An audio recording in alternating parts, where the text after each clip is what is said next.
So we are starting with the bridge engineering. ഇപ്പോൾ overseer grade 1-നാണെങ്കിൽ bridge എഞ്ചിനീയറിംഗിൽ നിന്ന് questions ഉണ്ടാവും. LSCD എയ്ക്കൊന്നും കാണത്തില്ല കേട്ടോ. അപ്പോൾ ബ്രിഡ്ജ് എഞ്ചിനീയറിംഗ് നമുക്ക് നോക്കാം. ബ്രിഡ്ജ് എന്ന് പറഞ്ഞാൽ എന്താണ്? A structure providing passage over an obstacle. ഒരു ഒബ്സ്റ്റക്കിളിന് മുകളിൽ നമുക്ക് ഒരു പാസേജ് തരുന്ന ഒരു സ്ട്രക്ചറാണെന്ന് പറയുന്നത് ബ്രിഡ്ജ് എന്ന് പറയുന്നത്. അപ്പോൾ ഈ ബ്രിഡ്ജ് എന്ന് പറയുന്നത്, ഈ ഒബ്സ്റ്റക്കിൾ എന്ന് പറയുന്നത് എന്താ? റിവർ ആവാം, റോഡ് ആവാം, റെയിൽവേ ആവാം, എന്ത് വേണമെങ്കിലും ആവാം. അപ്പോൾ അതിന് ഓവറായിട്ട് നമുക്ക് എന്തൊരു ഒബ്സ്റ്റക്കിളിനെ പാസ് ചെയ്യാൻ വേണ്ടിയിട്ട് തരുന്ന ഒരു പാസേജ് ആണെന്ന് പറയുന്നത് ബ്രിഡ്ജ് എന്ന് പറയുന്നത്. അപ്പോൾ ഈ ബ്രിഡ്ജിനെ നമുക്ക് ശരിക്കും പറഞ്ഞാൽ super structure, sub structure, foundation, ഇങ്ങനെ 3 കമ്പോണൻ്റ് ആയിട്ട് നമുക്ക് തിരിക്കാൻ പറ്റും. അതിൽ സബ് സ്ട്രക്ചറിൽ വരുന്ന കമ്പോണൻസ് ഏതൊക്കെയാണെന്ന് കറക്റ്റായിട്ട് അറിഞ്ഞിരിക്കും. Abutment, wing wall, piers. Okay, അപ്പോൾ നമ്മൾ കമ്പോണൻസ് ഓഫ് എ ബ്രിഡ്ജ് ആണ് നമ്മളിനി പഠിക്കാൻ പോകുന്നത്.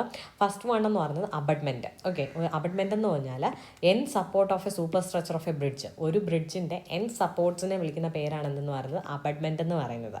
ഓക്കെ, ആ അബട്ട്മെൻറ്റിൻ്റെ പ്രത്യേകത എന്താണ്? It retains earth. ഓക്കെ, അപ്പോൾ ഇങ്ങനെയാണ് ഒരു ബ്രിഡ്ജ് വരുന്നതെങ്കിൽ, ഇതാണ് എൻ്റെ ഒരു ബ്രിഡ്ജ് എങ്കിൽ ആ ബ്രിഡ്ജിൻ്റെ എൻഡിൽ വരുന്ന സപ്പോർട്ട്സ് ആണ് എന്ന് പറയുന്നത് അബട്ട്മെൻ്റ് എന്ന് പറയുന്നത്. ആൻഡ് ഇതെന്ന് പറയുന്നത് എന്ത് ചെയ്യും? റീറ്റെയിൻ എർത്ത് റീറ്റെയിൻ ചെയ്യും. ഇനി പിയേഴ്സ് എന്ന് പറഞ്ഞാലോ, നമ്മുടെ ഈ എൻഡ് സപ്പോർട്ട് അല്ലാണ്ട് ഈ ഇൻ്റർമീഡിയറ്റ് സപ്പോർട്ട്സിനെ വിളിക്കുന്ന പേരാണെന്ന് പറഞ്ഞാൽ പിയർ എന്ന് പറയുന്നത്. ഓക്കെ, അപ്പോൾ നമ്പർ ഓഫ് ക്ലിയർ സ്പാൻ, അതായത് നമ്പർ ഓഫ് പിയേഴ്സ് എത്രയുണ്ടോ അതേ +1 ചെയ്ത് നമ്പർ ഓഫ് ക്ലിയർ സ്പാൻ കിട്ടും. ക്ലിയർ സ്പാൻ എന്ന് പറഞ്ഞാൽ ഈ 2 പിയേഴ്സിനിടയ്ക്കുള്ള ഡിസ്റ്റൻസ്, അല്ലെങ്കിൽ ഒരു പിയറും ഒരു അബട്ട്മെൻറ്റിനും ഇടയ്ക്കുള്ള ഡിസ്റ്റൻസ് എന്നൊക്കെ നമുക്ക് പറയാം. അപ്പോൾ നമ്പർ ഓഫ് ക്ലിയർ സ്പാൻ എന്ന് പറയുന്നത് നമ്പർ ഓഫ് പിയേഴ്സ് എത്രയുണ്ടോ, ഇവിടെ ഇപ്പോൾ എത്രയുണ്ടോ? 1 2 3 4 5 ആണല്ലോ. നമ്പർ ഓഫ് പിയേഴ്സ് എന്ന് പറയുന്നത് 5 ആണ്. നമ്പർ ഓഫ് ക്ലിയർ സ്പാൻ എത്രയുണ്ടോ? 1 2 3 4 5 6. സോ നമ്പർ ഓഫ് പിയേഴ്സ് +1 ചെയ്താൽ നമുക്ക് എന്തിട്ട് നമ്പർ ഓഫ് ക്ലിയർ സ്പാൻ കിട്ടും. ഇനി അടുത്ത് വരുന്നത് പറഞ്ഞാൽ ഫൗണ്ടേഷൻ. ഫൗണ്ടേഷൻ എന്ന് പറഞ്ഞാൽ സ്ട്രക്ചേഴ്സ് വിച്ച് റെഗുലേറ്റ്, അല്ലെങ്കിൽ which distribute the dead loads of superstructure. സൂപ്പർ സ്ട്രക്ചറിലുള്ള ഡെഡ് ലോഡിനെ പിയറിലേക്കും അബട്ട്മെൻറ്റിലേക്കും ഉള്ള ഡെഡ് ലോഡിനെയും അതുപോലെ തന്നെ ഇതിൻ്റെ പുറത്ത് വരുന്ന ലൈവ് ലോഡ്സിനെ എല്ലാം യൂണിഫോംലി ഡിസ്ട്രിബ്യൂട്ട് ചെയ്യുന്ന ഒരു കമ്പോണൻ്റ് ആണെന്ന് പറയുന്നത് ഫൗണ്ടേഷൻ എന്ന് പറയുന്നത്. Structures which distribute the dead loads of ഏതൊക്കെയാണ്? Superstructure, pier and abutment along with live loads which coming on bridge. അതിനെയാണ് നമ്മൾ എന്ത് വിളിക്കുന്നത്? ഫൗണ്ടേഷൻ എന്ന് വിളിക്കും.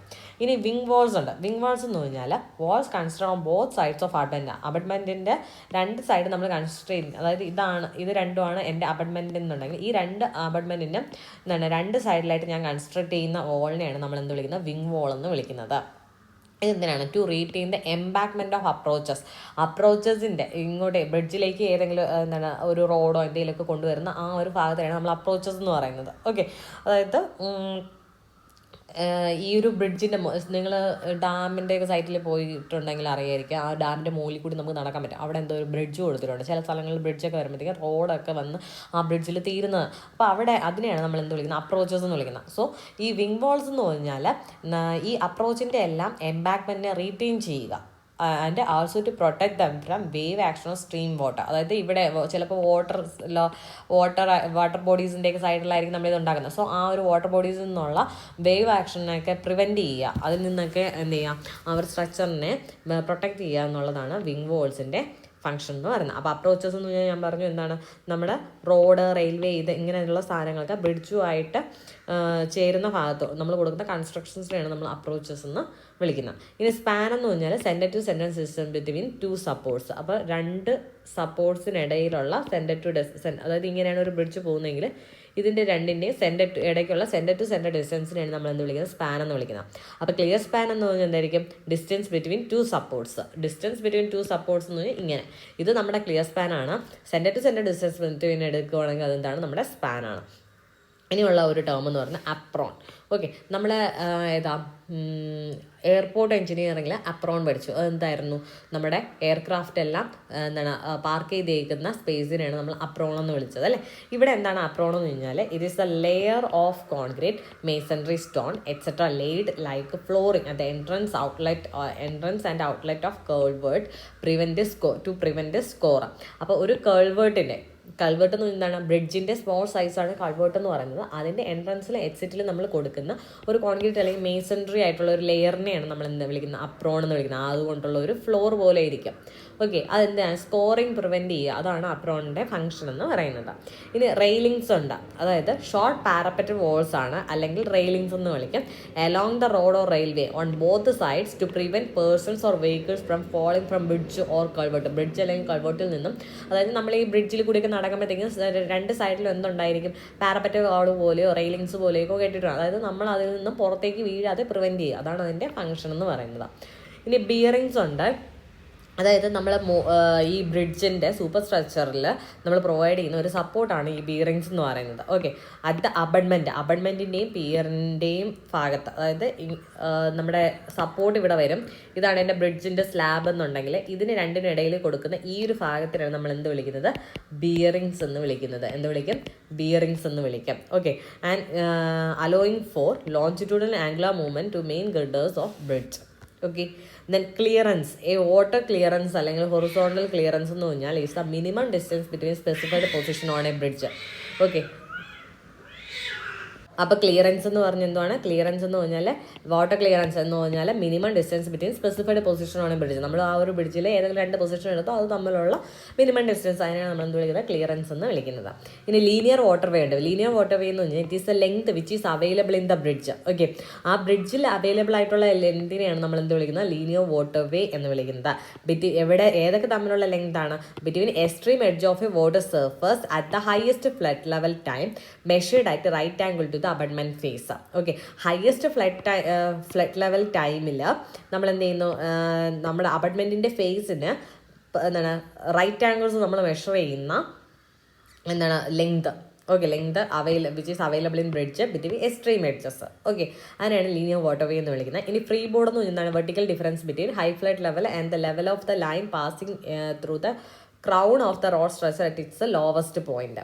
അതായത് നമ്മുടെ ബ്രിഡ്ജ് എന്ന് പറയുന്നത് ഇങ്ങനെയാണ് പോകുന്നത്, താഴത്തെ എന്താണ് സപ്പോർട്ട് കൊടുത്തിട്ടുണ്ട്. വാട്ടർ ഹയസ്റ്റ് ഫ്ലഡ് ലെവൽ എന്ന് പറയുന്നത്, ഹൈ ഫ്ലഡ് ലെവൽ എന്ന് പറയുന്നത് ഇതാണെങ്കിൽ ഇത് തമ്മിലുള്ള ഈ ഒരു വെർട്ടിക്കൽ ഡിസ്റ്റൻസ്, ഇതെന്താണ് നമ്മുടെ ബ്രിഡ്ജ് സ്ലാബ് ആണെന്ന് വയ്ക്കുക. ഇതിനെയാണ് നമ്മൾ എന്ത് വിളിക്കുന്നത്, ഫ്രീ ബോർഡ് എന്ന് വിളിക്കുന്നത്.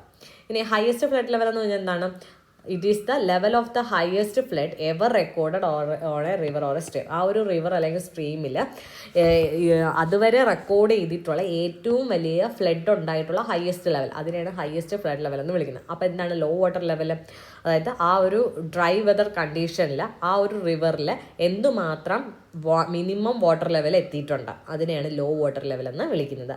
ഇനി ഓർഡിനറി ഫ്ലഡ് ലെവലുണ്ട്, അതായത് എല്ലാ വർഷവും ആ ഒരു റിവറിൽ ഇത്ര ഡെപ്തിൽ ഇത്ര ഡെപ്തിൽ എന്ത് ചെയ്യുന്നുണ്ട്, ഫ്ലഡ് ഉണ്ടാകുന്നുണ്ടെങ്കിൽ അതിനെയാണ് നമ്മൾ ഓർഡിനറി ഫ്ലഡ് ലെവൽ എന്ന് വിളിക്കുന്നത്. ഓക്കെ, പിന്നെ അഫ്ലക്സ് എന്ന് പറഞ്ഞുണ്ട്. അഫ്ലക്സ് എന്ന് പറഞ്ഞാൽ നമ്മുടെ ഈ ഒരു bridge due to the obstruction by the bridge, അതായത് ബ്രിഡ്ജ് ഇപ്പോൾ ഒരു റിവറിൻ്റെയൊക്കെ എക്രോസ് ആയിട്ടായിരിക്കും ചിലപ്പോൾ നമ്മൾ ബ്രിഡ്ജ് പണിയുന്നത്, അല്ലേ, റിവറിൻ്റെ എക്രോസ് ഒക്കെ ആയിട്ടായിരിക്കും ബ്രിഡ്ജ് പണിയുന്നത്. അപ്പോൾ അങ്ങനെ ചെയ്യുമ്പോൾ ചിലപ്പോൾ ഈ ബ്രിഡ്ജ് കൺസ്ട്രക്ഷൻ കാരണം അവിടെ എന്തെങ്കിലുമൊക്കെ ഒബ്സ്ട്രക്ഷൻസ് ഉണ്ടാവുമല്ലോ, അതിൻ്റെ അബൺമെൻറ്റും പീറും ഒക്കെ കൊടുക്കുന്നതുകൊണ്ട് എന്തായാലും അവിടെ ഒരു ഒബ്സ്ട്രക്ഷൻ ഉണ്ട്.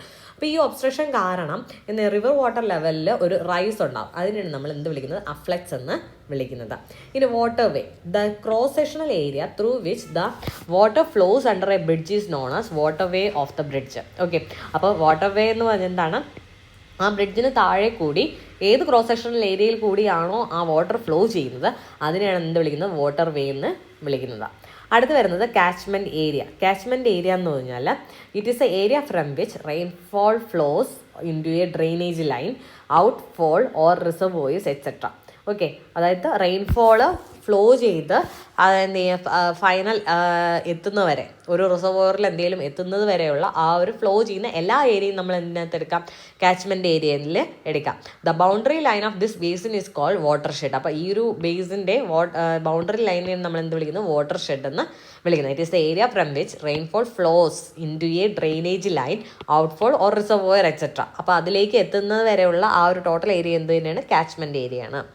അടുത്തൊരു ടേം എന്ന് പറഞ്ഞാൽ ക്രിപ്സ്, അതായത് ടെമ്പററി ആയിട്ട് നമ്മൾ കൊടുക്കുന്ന പിയറിനെ, റിവർ ബെഡിൽ നമ്മൾ കൺസ്ട്രക്ട് ചെയ്ത് ടെമ്പററി ആയിട്ട് കൊടുക്കുന്ന പിയറിനെയാണ് നമ്മൾ ക്രിപ്സ് എന്ന് വിളിക്കുന്നത്.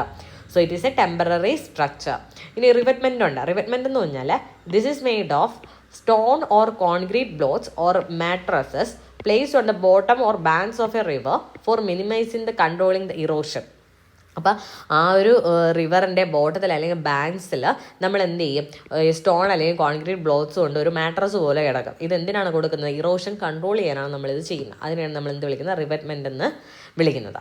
ഓക്കെ, അടുത്ത് നമുക്ക് നോക്കേണ്ടത് നമ്മുടെ ഒരു ബ്രിഡ്ജിന് വേണ്ടിയിട്ട് സൈറ്റ് നമ്മൾ സെലക്ട് ചെയ്യുമ്പോൾ എന്തൊക്കെ കാര്യങ്ങൾ നമ്മൾ നോക്കണം. അതായത് നമ്മൾ ഇങ്ങനെ ഒരു റിവർ ഒഴുകുവാണ്, ഇതിന് എക്രോസ് ആയിട്ടാണ് എനിക്ക് എന്ത് ചെയ്യേണ്ടത്? സപ്പോസ് ഇങ്ങനെയായിരിക്കും എൻ്റെ റിവർ ഒഴുകുന്നത് അല്ലേ. സോ ഇങ്ങനെ ഒഴുകുന്ന ഒരു റിവറിൽ ഇതിന് എക്രോസ് ആയിട്ടായിരിക്കും എനിക്ക് എന്ത് ചെയ്യേണ്ടത്? ഒരു ബ്രിഡ്ജ് കൺസ്ട്രക്ട് ചെയ്യേണ്ടത്. ഓക്കെ, ഇതിന് എക്രോസ് ആയിട്ട് എനിക്ക് എന്ത് ചെയ്യണം? ഒരു ബ്രിഡ്ജ് കൺസ്ട്രക്ട്. സപ്പോസ് എനിക്കത് ഇവിടെ കൊടുക്കാം, ഇവിടെ കൊടുക്കാം, എവിടെ വേണമെങ്കിലും കൊടുക്കാം അല്ലേ. അപ്പോൾ അത് എവിടെ കൊടുക്കും അത് നമ്മൾ കണ്ടുപിടിക്കുക. ആ ഒരു ബ്രിഡ്ജ് സൈറ്റ് നമ്മൾ കണ്ടുപിടിക്കാൻ കുറച്ച് മാനദണ്ഡങ്ങളുണ്ട്. ഓക്കെ, അതായത് the reach of the stream should be straight. Okay, അപ്പോൾ ആ ഒരു ഭാഗം നമ്മൾ ഏത് ഭാഗത്താണോ എടുക്കുന്നത് അതെന്ന് പറഞ്ഞാൽ സ്ട്രെയിറ്റ് ആണ്. സപ്പോസ് ഇത്രയും ഭാഗത്ത് സ്ട്രെയിറ്റ് ആയിട്ടാണ് റിവർ ഒഴുകുന്നത് എന്ന് വയ്ക്കുക. ഓക്കെ, ഞാൻ ഇപ്പോൾ ഈ വരച്ചിരിക്കുന്നത് നോക്കണ്ട, സ്ട്രെയിറ്റ് ആയിട്ടാണ് ഇവിടെ ഒഴുകുന്നത്. അങ്ങനെയാണെങ്കിൽ എനിക്ക് എന്ത് ഇവിടെ കൊടുക്കാം, ഒരു ബ്രിഡ്ജ് എനിക്കവിടെ കൊടുക്കാം. ഓക്കെ, അതുപോലെ തന്നെ ജിയോളജിക്കലി സൗണ്ട് ആയിട്ടുള്ള ഒരു സൈറ്റ് ആയിരിക്കണം. അതായത് ഫോൾട്ട് സോൺസിൽ നിന്നൊക്കെ എവേ ആയിട്ടുള്ളൊരു സൗണ്ട്, അല്ലെങ്കിൽ അബട്ട്മെൻറ്റും പിയറൊക്കെ നമ്മൾ അവിടെ കൊടുത്തു കഴിഞ്ഞാൽ അവിടെ ഇറോഡ് ചെയ്യാൻ പാടില്ല. അങ്ങനത്തെ ഒരു സ്ഥലത്തായിരിക്കണം നമ്മൾ എന്ത് ചെയ്യേണ്ടത്? ബ്രിഡ്ജ് കൺസ്ട്രക്ട് ചെയ്യേണ്ടത്.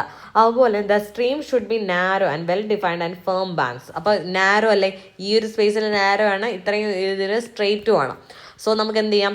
ഇവിടെ എന്ത് ചെയ്യാം? ഒരു ബ്രിഡ്ജ് നമുക്ക് കൺസ്ട്രക്റ്റ് ചെയ്യാം.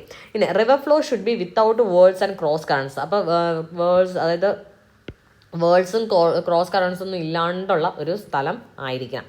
At the side there should be suitable high banks above high level on each side. Okay, അപ്പോൾ ഹൈ ബാൻഡ്സ് ഉണ്ടായിരിക്കണം. എവിടെയാണ്? Above high flood level on each side. The side should be at reasonable proximity to a direct alignment of road to be connect. അപ്പോൾ road connect ചെയ്യാൻ പറ്റുന്ന ഒരു direct alignment, reasonable പ്രോക്സിമിറ്റിയിലായിരിക്കും നമ്മൾ എന്ത് ചെയ്യേണ്ടത്? സൈറ്റ് നമ്മൾ എടുക്കേണ്ടത്. There should be no sharp curves in the approaches. അപ്രോച്ചസിൽ എന്ത് ചെയ്യാൻ പാടില്ല? ഒരു ഷാർപ്പ് കർവ്സ് ഒന്നും പാടില്ല. Absence of costly river training works. അപ്പോൾ ഇത്രയും കാര്യങ്ങളാണ് നമ്മൾ എന്ത് ചെയ്യേണ്ടത്? ബ്രിഡ്ജ് സൈറ്റ് സെലക്ട് ചെയ്യുമ്പോഴത്തേക്ക് നമ്മൾ നോക്കേണ്ടത്. ഓക്കെ, ബാക്കി നമുക്ക് ഇതിൽ ബ്രിഡ്ജ് എഞ്ചിനീയറിംഗിൽ 2 ക്ലാസ് കൂടെ വേണ്ടി വരും. അപ്പോൾ നമുക്ക് ബാക്കി നെക്സ്റ്റ് വീഡിയോയിൽ നോക്കാം. ഓക്കെ.